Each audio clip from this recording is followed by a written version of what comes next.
برطانیہ میں corona virus کی وجہ سے لاک ڈاؤن سے جہاں دوسرے معاملات زندگی متاثر ہوئے ہیں، وہاں مساجد بھی بند ہیں۔ ہر سال رمضان المبارک میں نماز تراویح اور دیگر محافل کا اہتمام کیا جانا تھا، لیکن اس مرتبہ علماء کرام کی مشاورت اور حکومتی اقدامات کے مطابق تمام مساجد کو ہر قسم کی عبادات کے لیے بند کر دیا گیا ہے۔ 92 نیوز سے بات کرتے ہوئے علماء کرام نے اپنے خیالات کا اظہار کچھ یوں کیا، آئیے دیکھتے ہیں۔ کووڈ-19 کی موجودہ اور پیچیدہ صورتحال میں رمضان المبارک کو کیسے منائیں؟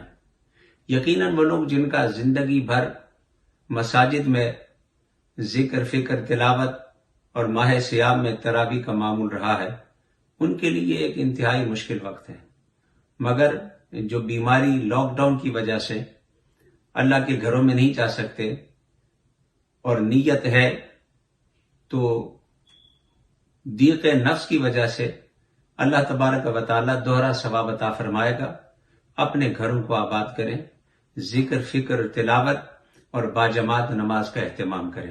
پورا سال جس مہینے کی انتظار کی جاتی ہے کہ وہ ماہ مقدس آئے اور ہم عبادات کر کے اپنے روٹھے ہوئے رب کو منانے کی کوشش کریں۔ اس دفعہ کرونا وائرس کی وجہ سے جو پریشانی ہے اور امت مسلمہ اس حوالے سے بہت زیادہ پریشان ہے، یقیناً احتیاطی تدابیر بہت ضروری ہیں۔ اگر حکومت برطانیہ، جس طرح برطانیہ کی گورنمنٹ ہمیشہ سے تمام مذاہب کے لوگوں کو فیسیلیٹیٹ کرتی ہے، اگر اس دفعہ بھی تمام احتیاطی تدابیر کو مد نظر رکھتے ہوئے ڈسٹینس رکھ کے یا صفوں میں بھی ڈسٹینس کر کے تو کوئی ایسا سلسلہ علماء سے مشاورت کے بعد طے کیا جائے تو یہ امت مسلمہ کے لیے بہت بڑی ایک مبارک گھڑیاں آ رہی ہیں جن میں ہم اپنے رب کے حضور اس کو روٹھے ہوئے رب کو منانے کی کوشش کریں گے۔ اس رمضان شریف کی آمد سے لوگ جو گھروں میں بند ہو گئے ہیں اس کا ایک حل نکالا جا سکتا ہے اگر گورنمنٹ اس چیز پہ فوکس کیا جائے، ایک لمیٹڈ انداز میں بندوں کو مساجد میں آنے کی اجازت دے دی جائے اور یہ لاک ڈاؤن تھوڑا سا اس میں نرمی ہو تو اس میں یہ ہے کہ ہم کچھ عبادات کا سلسلہ مساجد میں اسٹارٹ کر سکتے ہیں۔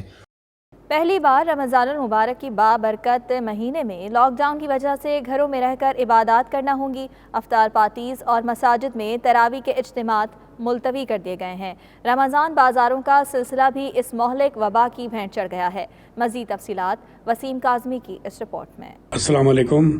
جیسا کہ سب کو معلوم ہے کہ روزے آ چکے ہیں اور روزوں کے ان ایام میں ہم لوگ اپنے گھروں کی شاپنگ وغیرہ ہر روز ہر قسم کی شاپنگ پہلے سے کر لی جاتی تھی، لیکن اس دفعہ ہم شاید شاپنگ نہیں کر پائیں گے کرونا وائرس کی وجہ سے۔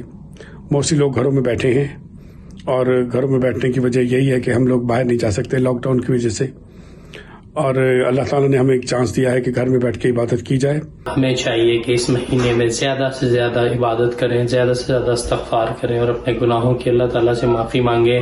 آپ سب لوگوں کے سامنے ہے کرونا وائرس اور سب لوگ جو ہے وہ گھر میں قید ہو گئے، تو اس سے اچھی اپرچونٹی ہمارے پاس نہیں ہوگی کہ ہم اللہ تعالیٰ کو اس بابرکت مہینے میں راضی کر سکیں۔ مسجدوں میں تو نہیں جا سکتے، لیکن ہم انشاءاللہ تعالیٰ یہ گھروں میں عبادت کریں گے اور دعا کریں گے اللہ تعالیٰ تمام انسانیت کو اس موذی بیماری سے نجات دے۔ میرا ایک پیغام ہے، یہ رمضان کریم کا مہینہ جو ہمارے مسلمانوں کے لیے بہت نعمت والا مہینہ ہے اور اللہ پاک کی طرف سے یہ ہمارے لیے ایک امتحان کی گھڑی ہے اور اللہ پاک نے ہمیں ایک خاص موقع دیا ہے مسلمانوں کو کہ ہم دعا کریں، اللہ پاک ہم سب پہ رحم کرے۔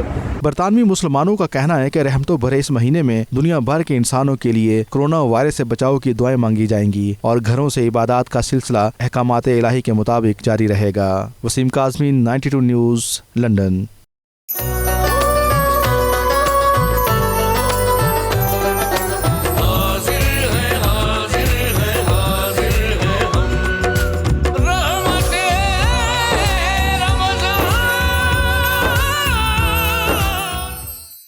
سعودی عرب کی جانب سے رمضان المبارک کے دوران 18 مختلف اسلامی ممالک کے 10 لاکھ روزے داروں کے لیے افطاری کا اہتمام کیا جائے گا، جس کے لیے 50 لاکھ ریال کا بجٹ مختص کیا گیا ہے۔ خادم حرمین شریفین شاہ سلمان بن عبدالعزیز نے دنیا کے 18 ممالک میں کم و بیش 10 لاکھ روزے داروں کو افطار کرانے کے لیے مختص بجٹ میں اضافے کی منظوری دے دی ہے۔ اس سال اس مد میں مختص رقم کو بڑھا کر 50 لاکھ ریال کر دیا گیا ہے۔